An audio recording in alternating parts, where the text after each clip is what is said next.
A few weeks ago, we posted a video about the WeatherWeld signature, and here at this ongoing project in Riverside County, during my inspection, that's one of the things that I'm looking for during inspection is the long strand fiberglass signature.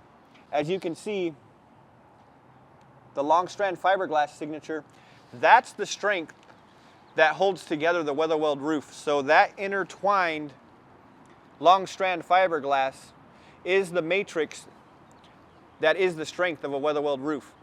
So while I'm on site and I'm watching the guys spray and I'm watching the process, I am always looking for that because that tells me multiple things.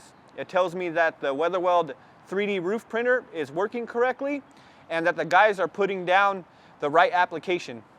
That long strand fiberglass and the ceramic asphalt is what makes WeatherWeld roofs last the lifetime of the building. So if you're looking for a roof that was designed to last the life of a building, give me a call and we'll come out and give you a free comprehensive roof report detailing everything that will need to be done to your building.